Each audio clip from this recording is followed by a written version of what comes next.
Baby, how you doing tonight? Or do you like Shane's podcast? Alright, it sounds so good in your ears. Let me kiss those ears, let me kiss those ears, girl.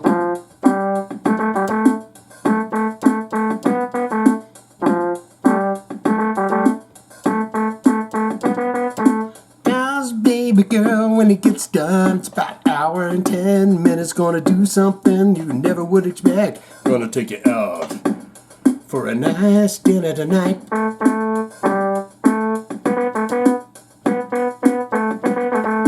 Come on now, listen to Shane. I need you to be quiet and listen to Shane. Shane. All right, that one fell apart. Come on. Give me a little bit, okay? Give me something here. I can't be the only one, right? You got to give me back. Sometimes they're good, sometimes they're not.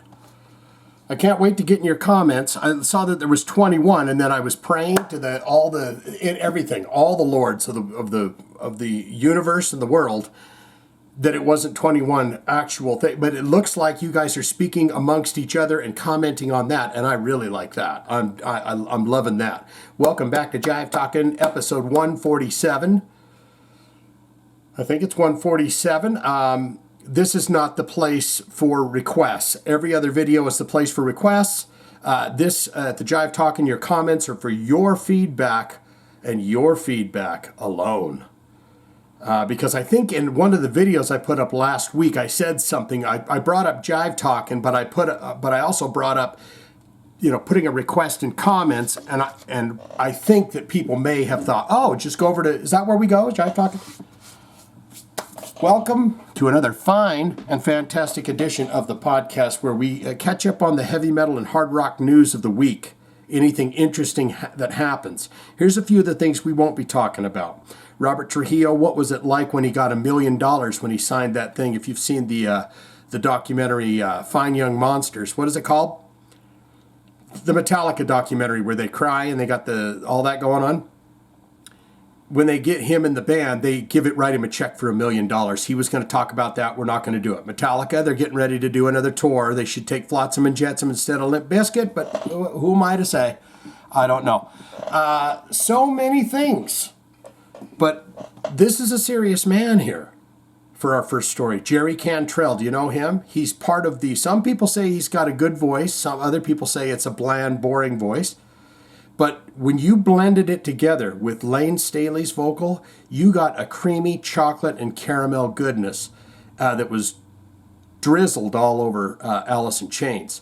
But Jerry has come here to speak with us, not about rock and roll, but about the dangers of artificial intelligence.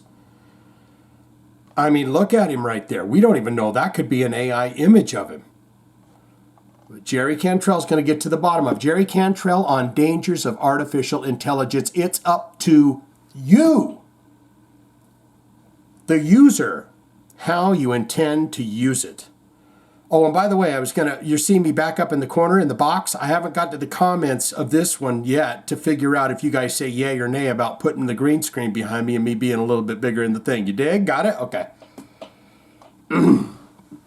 Still a little stuffy in the nose, too.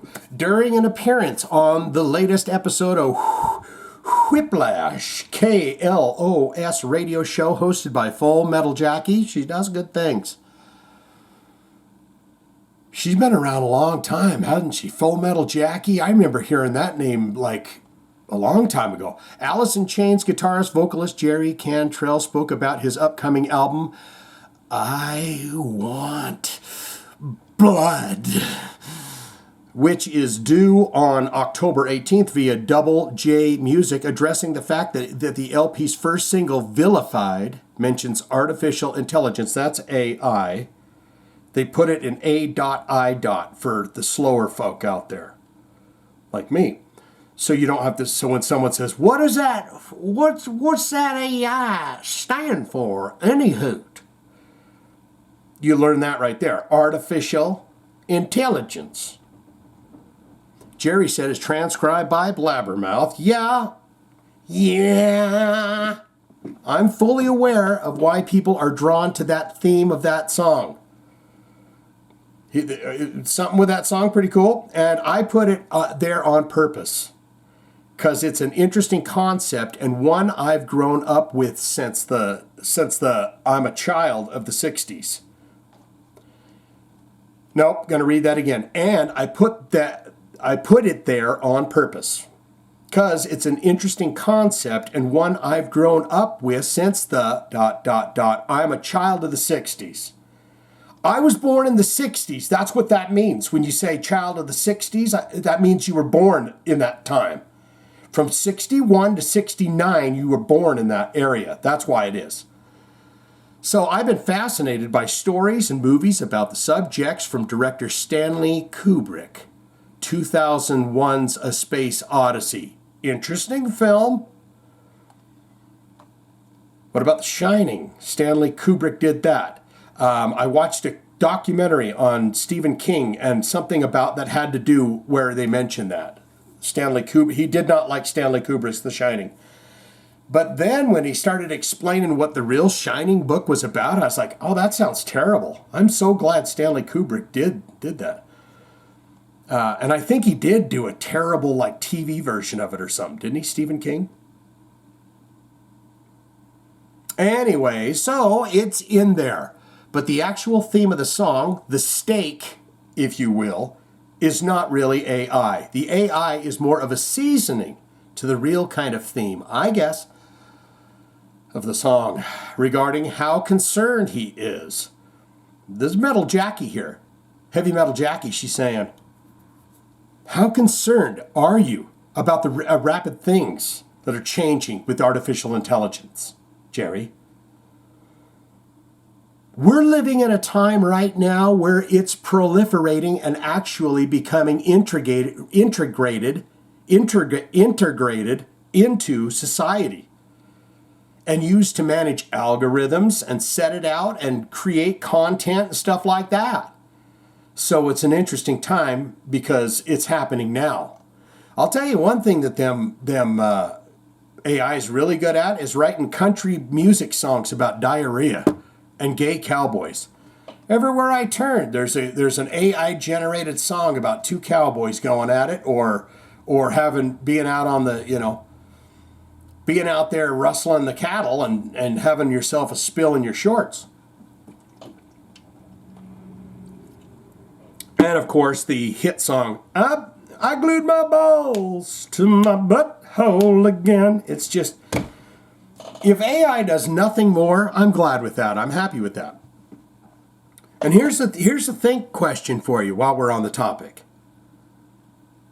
AI surgery, what are our thoughts on that? Would you rather, when they say, man, this stuff does not miss, and then all of a sudden they say, well, you got your choice between a human and an AI doctor. Are you going AI after they work all the bugs out? Something to think about. I don't know. This is Jerry Cantrell says, I don't know. It's a good tool.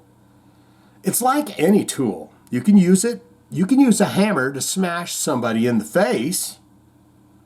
Well, that'd be rude. Or you can use it to build a house for somebody.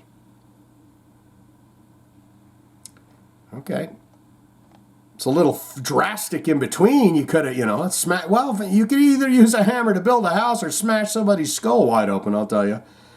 It's up to the user how you intend to use it. So it's just another tool. As far as replacing the human aspect of creation and capturing the human experience and putting it into a piece of art, I don't think that's really possible. I mean, at best, you can get a really good facsimile. First time I've ever seen that word ever written down. Facsimile, I think, out of it. But you still need that human touch to create something human, something that's going to relate to another human being. Yes, and I'll tell you this, and I hope I don't make anyone angry. But if you tell AI to write you a heavy metal song, it will spit something out that sounds damn near a spot on to Five Finger Death Punch. Music it's gonna take it a while. It's got to learn a lot of catalogs of music before it can do it. Cantrell previously discussed AI in a recent interview with Kerrang. He said at the time, sci-fi and fear of technology has been around a long time, from Terminator to Ex Machina. That was a crazy movie. AI is a boogeyman we've grown up with. But now we're living in a time that it's becoming a reality to more of an extent. It's weird to me. I get it, as it's a progression of technology and our use of it. But it's part of the conversation of our lives and the world, so I can't really do anything about it. It's like any tool. It's like a hammer. You can either smash someone's skull with it, or you can build a doghouse. All right, I Want Blood, co-produced by Cantrell and Joe Barassi, who's worked with Tool, Queens of the Stone Age, and Melvins. And it was recorded at Barasi's JHOC studio in Pasadena, California. The album features contributions from bass heavyweights Duff McKagan. Is this going to be that band that was doing Ozzy's records? Duff McKagan of the Guns GNR. Robert Trujillo from Metallica. Drummer Gil Sharon from Team Sleep, Stolen Babies, don't know him. And Mike Borden, he's a freaking drummer, dude. Faith No More. Drummers, that's why it's guys. It said drummers. It didn't say drummer. Drummers. Mike Borden's badass. And backing vocals from Lola Colette and Greg Puciato. Better Lovers, that's a crazy band, if it's the one I'm thinking of. I heard a song from them the other day. Yeah, Greg Puciato. Better Lovers, X, the Dillinger Escape Plan. So I answer my own question. All right, let's get into this real quick. Did you know? I think I'm brain farting on this or something, but Dave Ellefson was to take over bass duties for Jason Newsted when he was in Metallica? Is this something? Why do I not remember this as freshly in my mind as I feel like I should? Look at that guy right there. He looks like he'd say, all right, mate. All right then, mate. Bagger off. All right, mate. Pull up, little knife out of his back pocket, little rusty knife. Say, get on out of here, mate. All right? We ain't got no bad business, do we? David Ellefson recalls learning to play Metallica songs while preparing for his audition to replace Jason Newsted. Oh, so he was just one of them flunkies. But Robert Trujillo was like the champion, and he won the battles. Who went in there? Twiggy from Marilyn Manson. I remember they were in the thing. I think Pepper Keenan from Corrosion of Conformity thought he'd take a swing at it. Bunch of them tried out in there, but Robert Trujillo won the day. During a July 2024 Kings of Thrash question and answer session at the Corner Hotel in Richmond, Victoria, Australia, former Megadeth bass player David Ellefson once again confirmed that he got Dave Mustaine's blessing to audition for the bass position in Metallica after Jason Newsted. I don't think so. That's like twisting a knife, isn't it? If you're David Ellefson going up to Dave Mustaine and saying, hey, can I get your blessing? I'm going to go try out for bass for Metallica.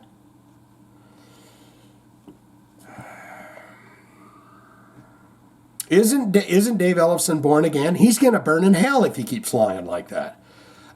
To audition for the bass position of Metallica, James band nearly 24 years ago.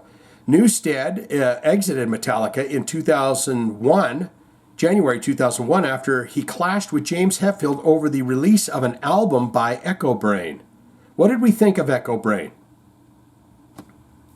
That was Jason Newsted's side project. He was replaced by producer Bob Rock in the studio for the recording of the 2003's Sing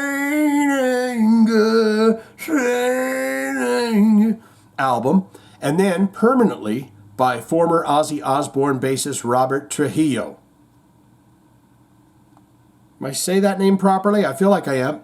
Asked if he ever wonders what would have happened if he had landed the bass gig in Metallica, Ellefson, transcribed by Blabbermouths in 2001 Megadeth, had just, okay, this is him speaking now, blabbermouth.net.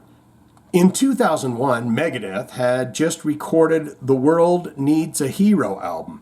And Dave called me and he goes, "Hey, Lars Ulrich, Metallica's drummer, you may know him, called me. And you're on a short list and asked if it would be okay to reach out to you." And Dave said, he goes, "There's no way I could stop you from that opportunity. You have my blessing and my curse." He can do it too. Dave will say, "I'm giving you a blessing," but that's the last bit of the curse that he's laying on you, is I have to say the word blessing to the victim on the phone. That's why you didn't get the gig. "I gave you my blessing. I gave Lars an extra special blessing. Now they've never called me. And I think they have the right man for the job with Robert." Oh, this isn't Dave anymore. "And I think they have the right man for the job. Robert. Robert's fucking great, dude. He's amazing." Ellefson went on to say that his preparation for the Metallica audition saw him learning how to play Metallica songs for the very first time that he never not knew. And not Kill 'Em All and Ride the Lightning, which was more similar to what they were doing in Megadeth. But the later stuff, even the Black Album, and just really played the bass lines and listened to how James put his phrasing for the vocals over the top of the riffs. It was like a whole other genre, I'll say. It threw me for a loop. I ain't gonna lie. I was waiting for another blistering, they put out And Justice for All. It's a double record, for crying out loud. And I was like, oh, they're gonna spank our asses with this next one. And then, that's what we got. So, whole different genre. It was like a whole other genre. It was shocking how different it was. Thank you, David. And I actually had to ask myself, I wonder if I might not be the right guy for this. And not that I would say no, because what do we do? We say yes, right? That's the lesson of the day. Say yes. But it really was an eye-opener. I'm just taking that in. The lesson for the day is say yes. When opportunity comes your way, say yes.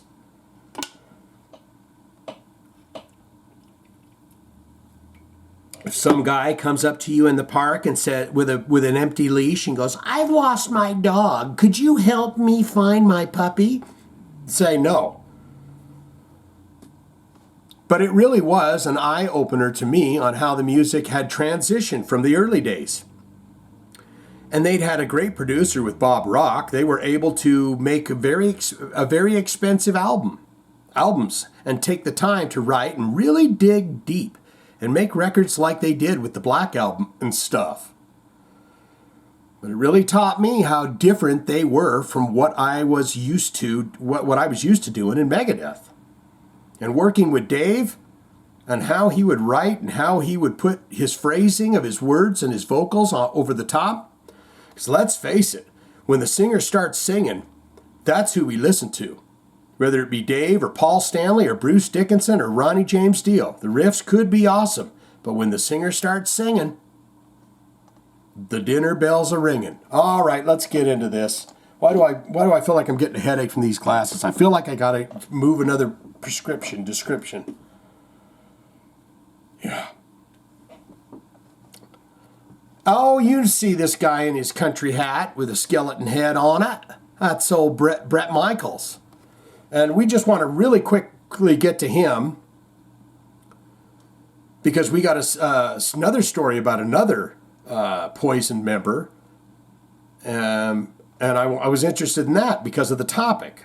But look at this guy. Now he has worked that chin beard, hasn't he? Remember that last picture I says there was a little clip missing out of there like Michael Sweet's. But it looks as though he has heed my advice.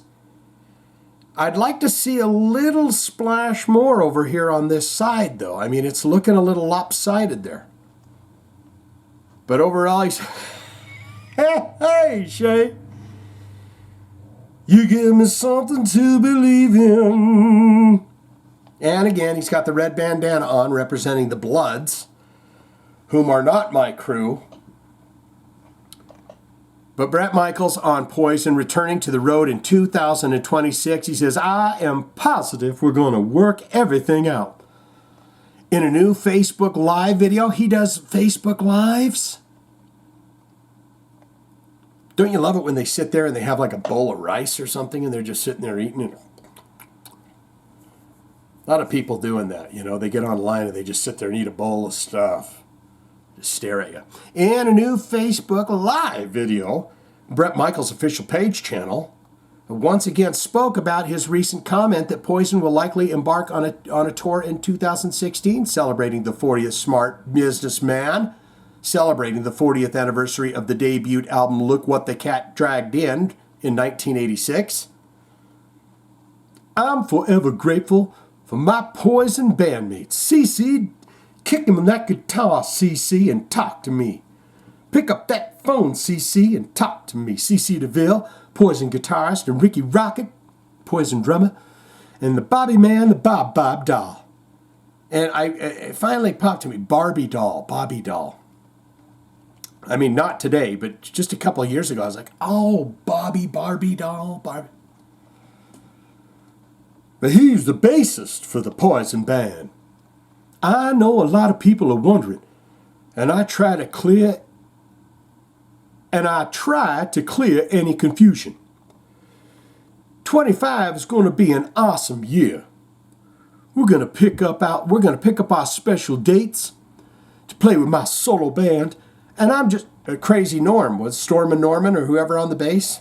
He's a fun thing to watch, and I'm just going to do my best to little R&R, take a little care of my diabetes, which could just use a tune-up. That's it. And some other things that we're going through right now. All gonna be great. I'm keeping positive. And some great family time to have some fun. I feel like I'm reading this whole thing goofy. And, you know, I want to have a little bit of family time to have some fun. I like to have fun with my family, but still do some great select shows. He keeps sticking that in there. We got it. You're only going to do a few.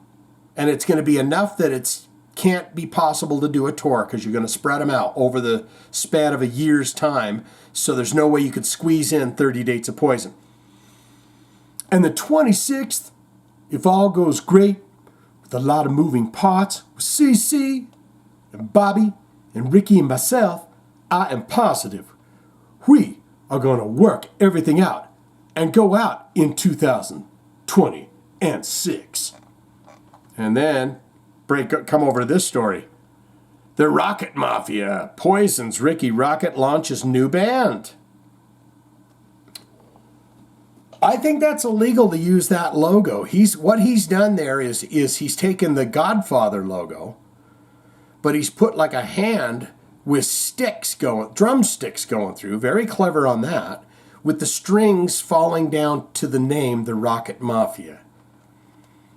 And you don't mess with the Mafia, especially with their logos. You know?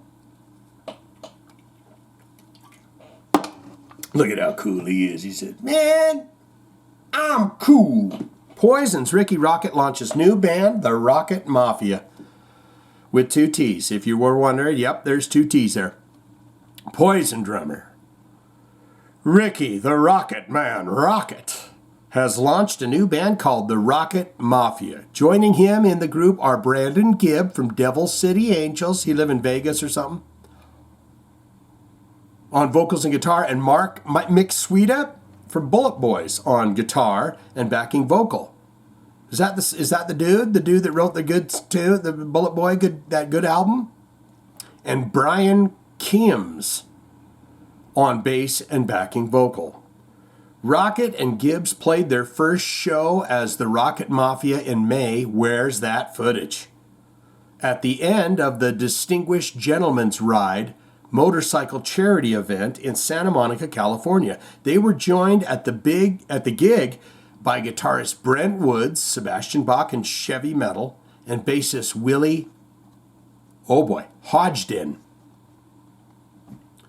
Rockett and Gibbs previously played together in a band called Devil City Angels. I swear when you see a name like that, they gotta be from Vegas. It's always Devil City Angels, City Devil Angels, City Girl Devil. You know, there's always city in there. It's like, where are you from? Las Vegas. Also featured Tracy Guns from LA Guns, bassist Eric Brittingham, Cinderella. How's that fella been up to?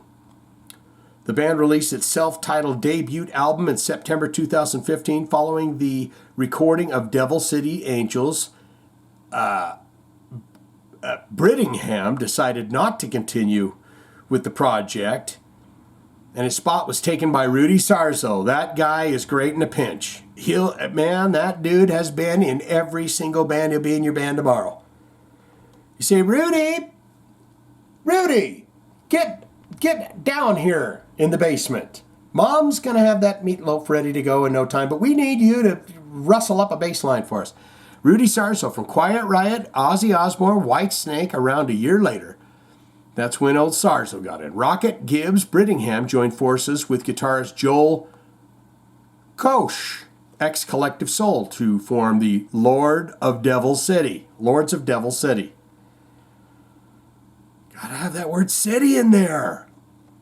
Within a few months, Rockett, Gibbs, and Brittingham relaunched Devil City Angels. So this is just that same old rickety thing. Only for Eric to exit the project in the summer 2017. Well, you better figure it out, dude. Because now Brittingham's been in 3 times.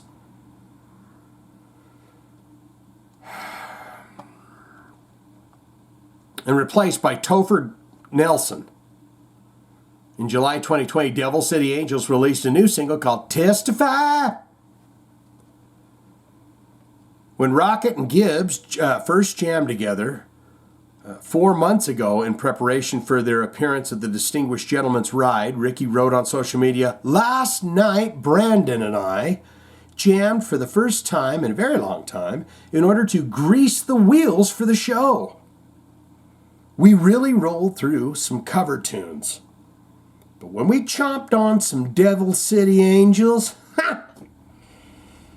those tunes, we both felt some serious passion come back, deep down in our underpants. If you don't know, we put the Devil City Angels together several years back and made what I think is a very good record. Tracy Guns, along with Eric Brittingham and Brandon and I, as Devil City Angels, made our way across the country playing shows in a single tour bus and trailer, old school style.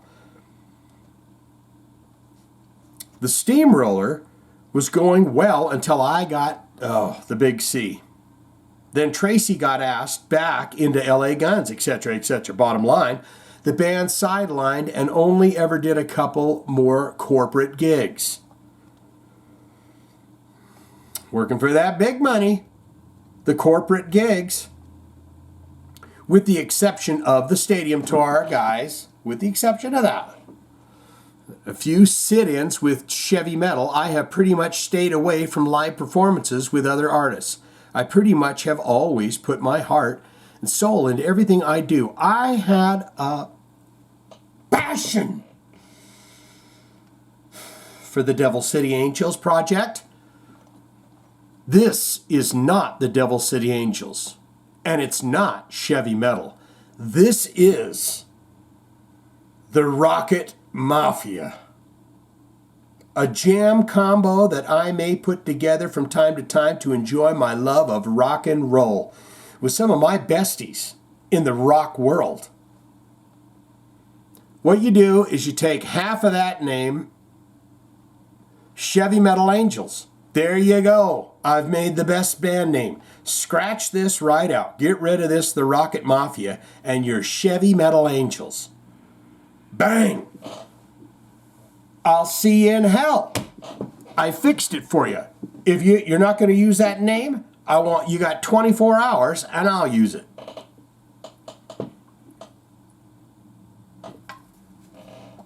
I actually have an amazing band name if I ever decide to do a band again. And I cannot tell it to anyone because they will steal it. But it is the best name in the world. And I think about it all the time. It's like, man, if I ever got into some kind of music thing again. The problem is playing with people. That's the worst part about it. How are we doing on time? All right, I think we're done with this. Change the band name. You got 24 hours, or Chevy Metal Angels. Chevy Metal Devil Angels. Just get rid of the word city. Let's get into this real quick. Then we have your comments. Yes, indeed. And it looks like you guys got a lot there. Hot sauce. Slayer hot sauce. That's fun. Raining Blood. No other name can be that. It has to be Raining Blood hot sauce. And there better be at least 3, what are they called? Ghost Reapers? Slayer. The iconic metal band has unleashed a fiery concoction known as Raining Blood hot sauce, a tribute to their legendary song of the same name, a collaboration with Coney Island Saucery. This scorching sauce lives up to its brutal name, boasting a blend of some of the world's hottest peppers. Sure to send a scorching surge to your asshole. Sure to send a scorching surge through your taste buds. This intense heat of Raining Blood will take you on a headbanging journey of extreme spiciness, leaving even the boldest heat seekers gasping for relief. Just like Slayer's relentless and aggressive music, this hot sauce packs a merciless punch, making it a must-have for thrill-seeking chili lovers, and metalheads alike. Prepare to embrace the inferno and let the relentless heat of Raining Blood take you to the edge of sensory chaos. Now here's where we get into I want the fucking hottest pepper, Slayer. Don't give me this bland shit. I want the hottest peppers in the world. And I'm talking 77 million Scoville.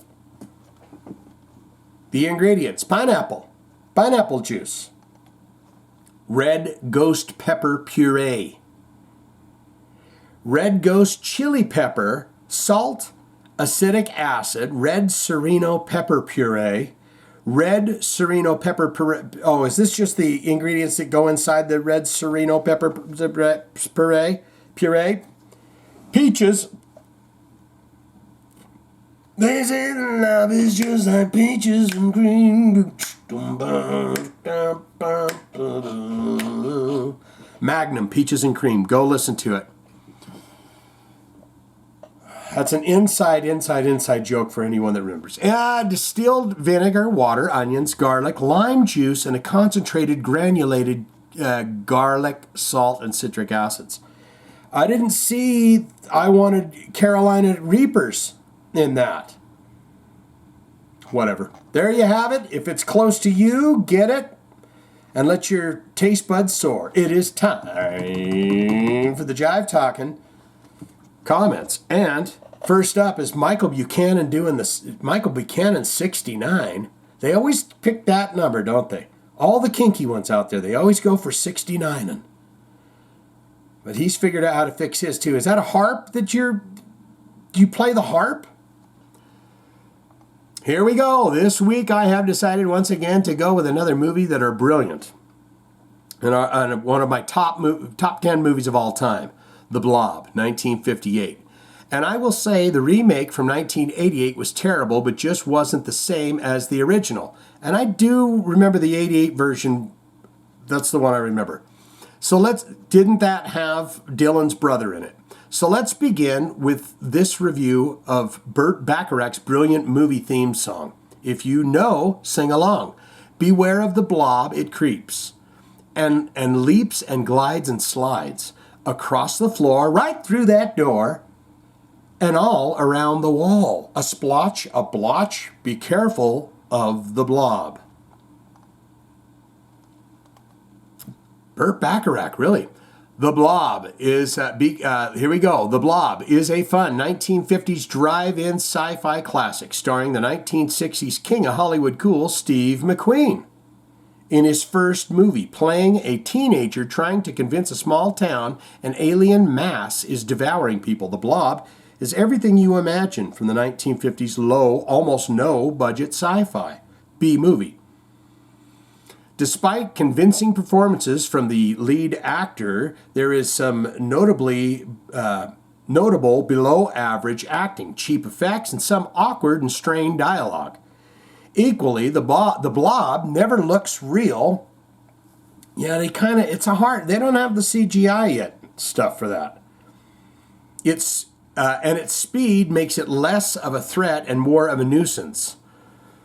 That, however, adds to the warmth and likability of this movie. Despite not being Hollywood's coolest actor yet, Steve McQueen is the standout performer, and even the rest of the rebellious 20-somethings, teenagers, are engaging as they proactively try to convince authorities of an alien threat. As the blob concludes rather sharply, it is clear not only the audience but the whole cast, extras, and crew are all having fun. Being a drive-in B movie, even not watching the film meant the audience would be having fun. I hope I got that right. Being a drive-in B movie, even not watching the film meant the audience would be having fun. This is particularly evident during the crowd exiting the town cinema scene, where some of the extras don't seem scared to death but loving every minute of their environment. Despite its obvious flaw and lack of budget, what was produced was a clever concept that went on to spawn 2 remakes, the second coming in 2025, really, and become one of the definitive 1950s B-movie classics, cult classics. Grab your favorite beverage, sit in your favorite chair, pop some popcorn, and press play. Asterisk here, for maximum enjoyment, this movie should be watched outside like you are at a drive-in, complete with your significant other. Wink, wink. All right, what you got here? Jive Talkin now with 150% more Shane green clean. He's saying yes to the green screen. Okay, everything that's on YouTube is probably copywritten in some way, but most bands understand the channels that are doing what you do, and it gets them more exposure. And I have seen many a comment from the bands themselves in your videos that say, "Hey, thanks for the review." Yeah, that's always reassuring too, when you see that. So he's saying yeah to that. Okay, here we go. Mike Buchanan says, while I like Dave Grohl, that we see during live concerts and how he deals and loves his fans, I have never been a fan of Foo Fighters and absolutely do not like Nirvana. I'm learning more and more about Nirvana where Kurt didn't like either one of them dudes. I was reading these, someone's posting up old diary passages and stuff from Kurt Cobain's books in his handwriting and stuff. It's really cool to see. And he's like, I don't like these guys. Mike Buchanan says that Bon Jovi thing was insane. Not sure if it was anyone else. Not sure if it was anyone else if that lady would have turned around and decided to not jump like you said. She was probably like, holy shit, it's John Bon Jovi. Looks like he talked to her along with a woman that's also with John. Faith restored in humanity when I see stuff like that happen. And I was thinking to myself, right after we recorded that last episode, was John has to walk over and say you gotta hold on to what we got. You gotta, or hold on to that rail, just something. I mean, Mike Buchanan says, I've made it this far into the video, and so far I've not been let down. He says, Wolf Hoffman has the right attitude. I've never given much thought about what others think of me. If you ever meet me in real life, what you glean from my comments, the happy-go-lucky jokester, is what you get. Yep.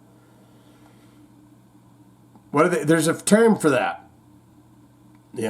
Oh, he's the salt of the earth, that guy. What you see, I'll tell you what, you meet that Mike Buchanan bad guy, you get what you get. You see what you get, and that what you get.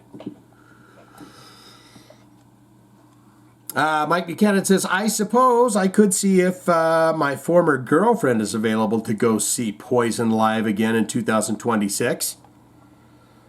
The one and only time I ever saw them live was back in 1988. So you saw them when they were all glammed up.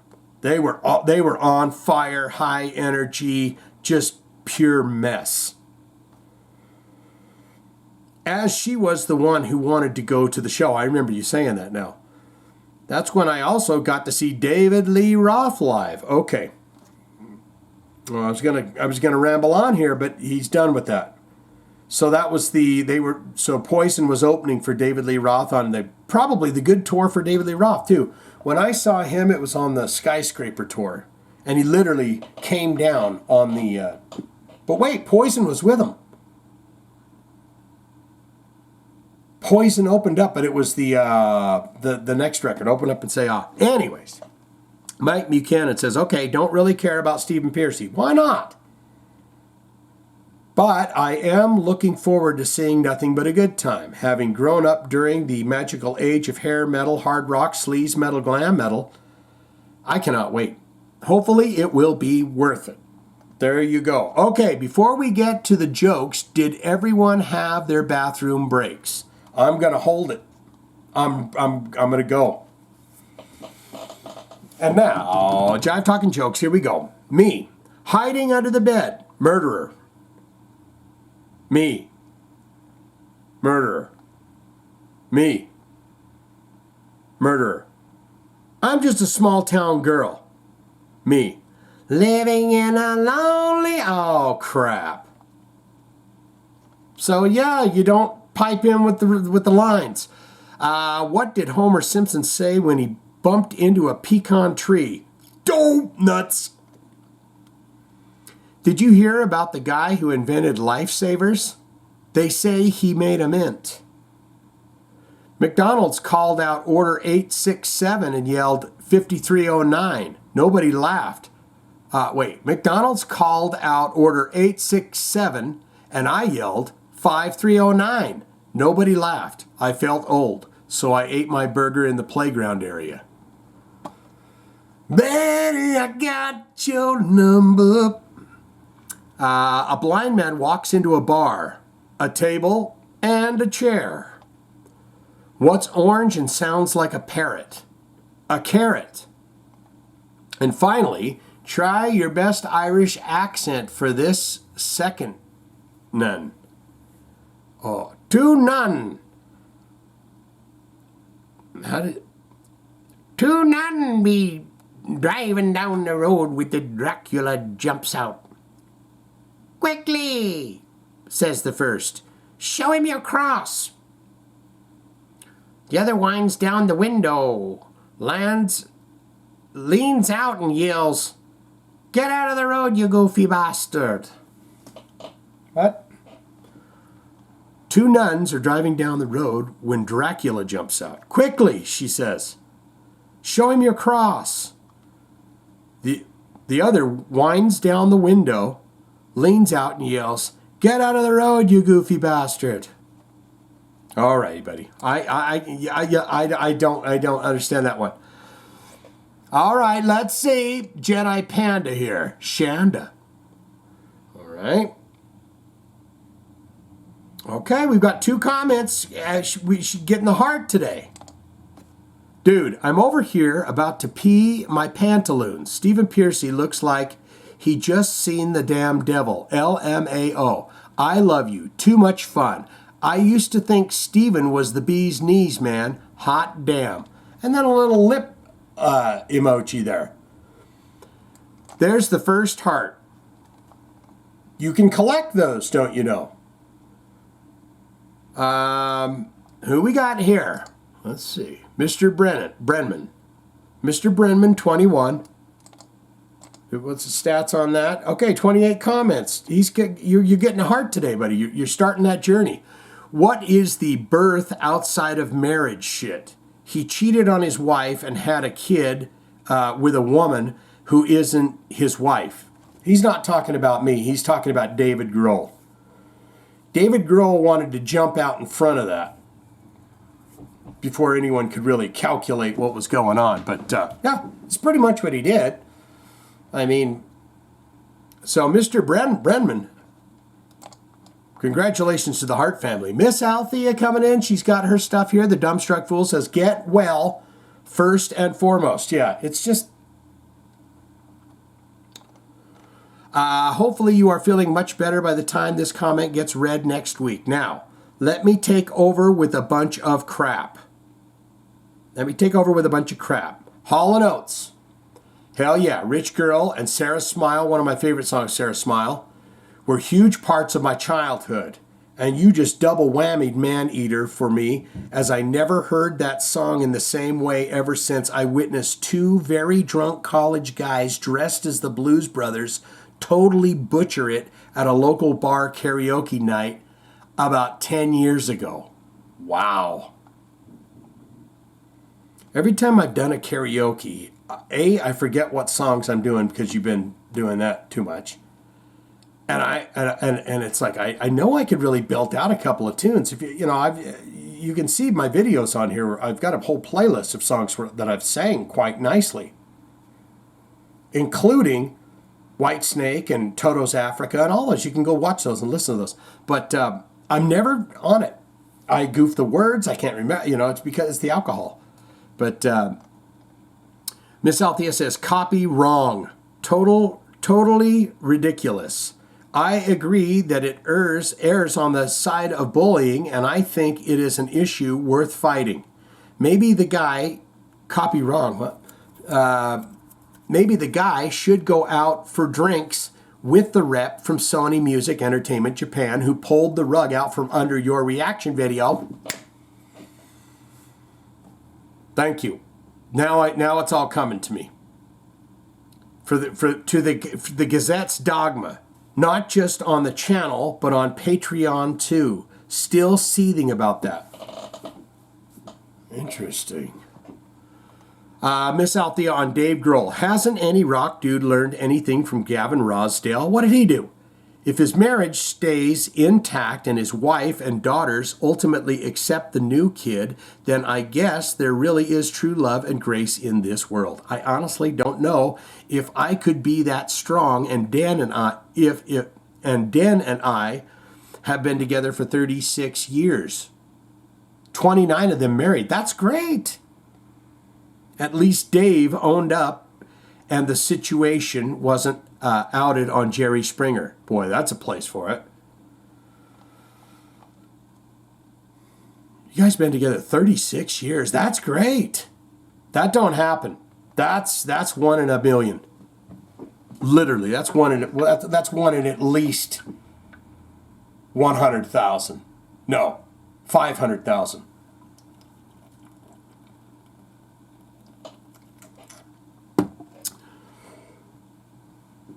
Miss Althea on John Bon Jovi, his humanitarianism is amazing, period.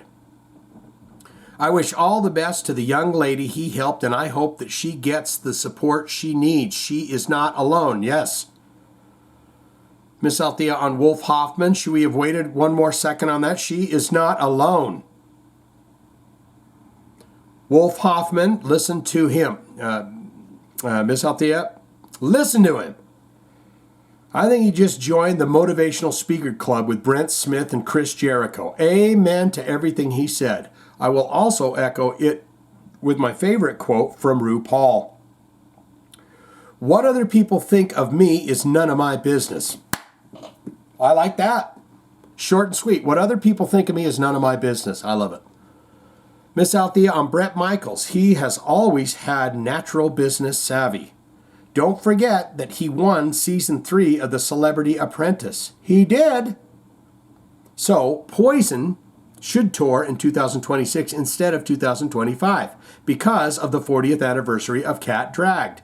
Carry the 1, then divide by 4 and multiply by 10. God damn it all.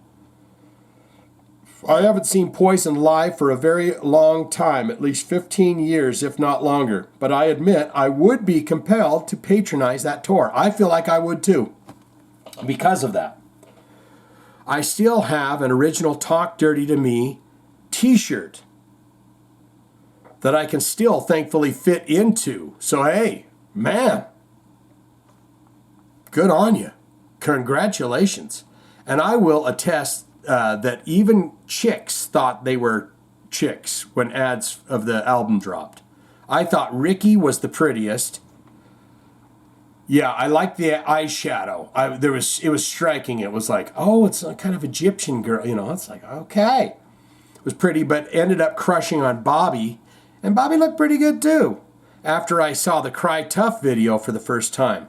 Your Brett impression sounds like Paul Stanley's stage voice, but he is from a region of Pennsylvania that is pretty much accentless, unless you're from there and have a trained ear. Well, I think though, but doesn't Bret Michaels live in Tennessee now? Because every time you hear him talk now, I got a little slang. I got a little country slang in there. Miss Althea on Stephen Piercy. Ozzy taking a dump in the shoe story is old and is not a revelation of any kind. Really? As far as the definition of the genre, I have personally always used hair metal. Okay, we were talking about that. Hair metal was a bad term or a good term or what? Hair metal, glam metal, rock, sleaze metal rock. Sleaze metal, sleaze rock. Interchangeable over the years. It was really inconsequential to me as I can't believe I got that word out. And I didn't even look at the word, I just felt like that was the word. It was really inconsequential to me as I simply and unapologetically loved it, and I still do. She's got a little bit on Billy Squier, Rock Me Tonight, and here's a little spoiler for you. Coming up this week, going to take a look at that video. Billy Squier's Rock Me Tonight. And she's going to say something. I hope she says nice things about it.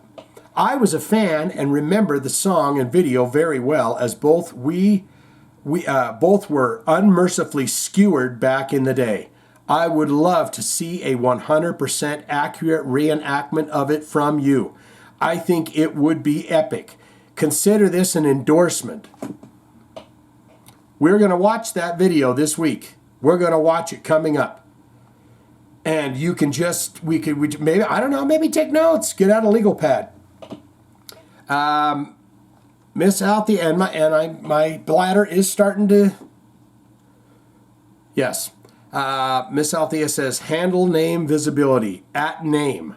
It can be changed in one's own personal channel settings. Everyone with a YouTube account gets a channel by default, regardless of whether you use it or not. I discovered quite by accident, this is the area where I was able to finally change, or rather correct, how my name is viewed within the YouTube community. How liberating.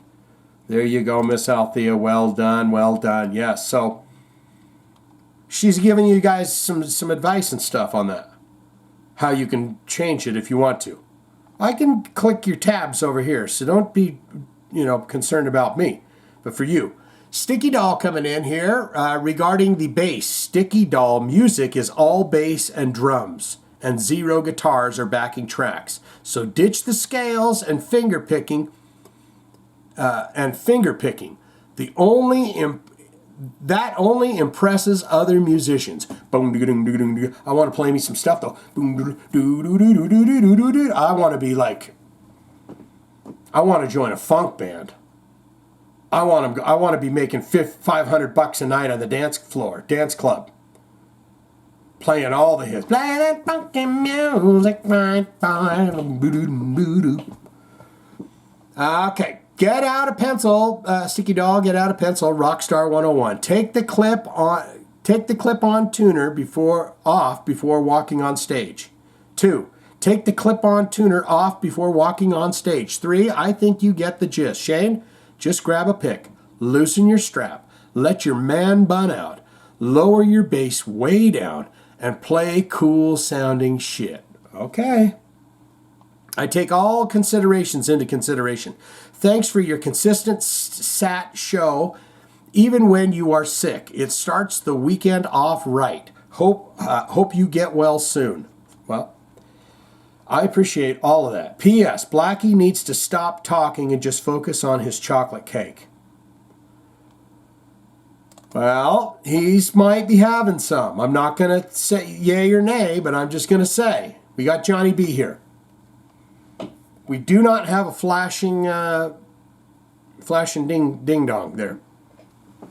I started to think about that video for the Patreon folks. I posted up a video from Adrenaline Mob that was a nightmare. The video kept well, anyways, it's up on Patreon, and I was thinking, oh God, and it made it up. So I disputed it because I thought it was chopped up enough, and they says, yeah, okay, well, let it go. Let it go. Let him go. Let him go. Let him do it. Let him have fun. I've only had like 2 videos be blocked and stay blocked. Like, no, up yours. And I think one of them was Ramstein. Johnny B coming in here, returns from restroom break, and Mike Buchanan knows what's up. Man, oh man, I've been very busy, dude, as of late, but not too busy to listen to and comment on Jive Talkin with the one and only Shane Diablo Tastic. I like that. First, I would say to research your case against the dumbass who gave you a strike by calling a ton of lawyers by using the free consult option that most offer. That guy sucks and has no life. Hopefully Gene Cinnamons gets his lawyer brigade after him eventually. Well, you're right. 100% on all of that. And I'm telling you, this dude isn't just going after me. This is a constant thing. This dude is after everyone all the time on YouTube for this. It's just crazy. Johnny B says, I thought for a certain you were going to say that John Bon Jovi had intercourse with the person he rescued from the bridge after they embraced. I was waiting for it. Do you think they smushed after walking safely away from the bridge? I got money on it that they did. Old Johnny boy seems like a giver. If you're asking me, yeah. I'm going back to the tour bus with, he saved my life. I got to pay him back in some way or another. But her, maybe not. She's like, maybe you're not my type. You're a little too old. That's my mom's generation. My mom was into you guys more than I am. There could be many factors in it. We'll just have to leave it there.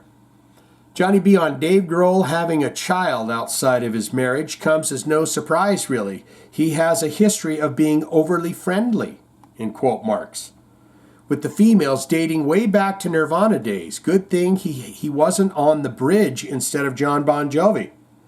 The poor lady would have been pregos by the time they got to safety. I mean, it's Dave Grohl, though. She might have went, holy shit. She might have, if they both walked up at the same time, John Bon Jovi and Dave Grohl, she might have pushed old John Bon Jovi right over the bridge. Fell. Oh, geez. That's Dave Grohl right there. The poor lady would have been,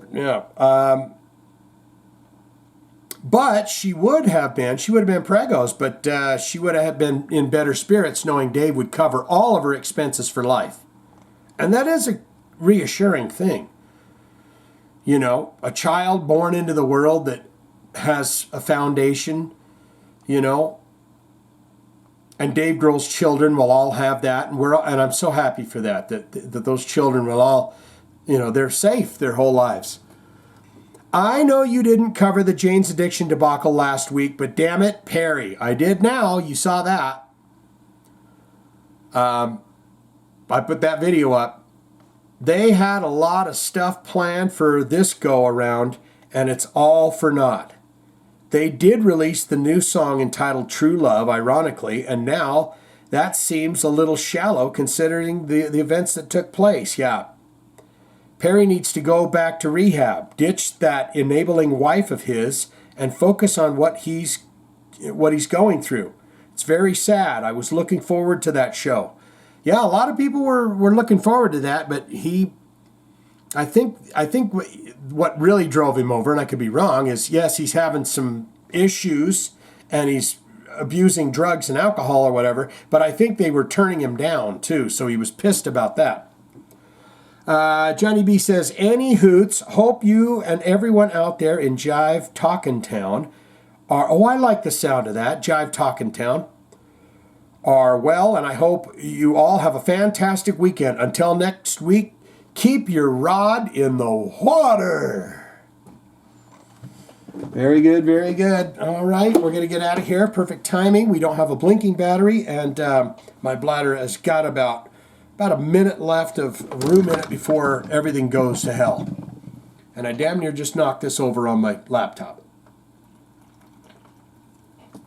Okay, I think we're going with the green screen next week, so I'll be a little bit more visible. We're gonna go with a pre-recorded tune. Let's see. Oh yeah, I love this one. It's so dark. Where's it? Yeah, it's just so. Oh yeah, it's just got that.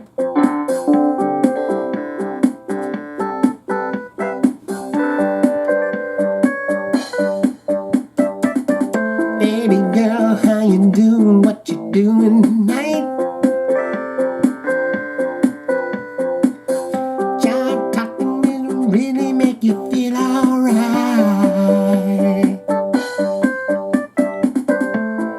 Listen to it lying in bed. Listen to it inside your head with some earbuds. However you choose, it's good for you. Jive talking with Shane Diablo. Get your motherfucking heavy metal news for free. Don't you know every week we do it again, my friend. Come on, baby.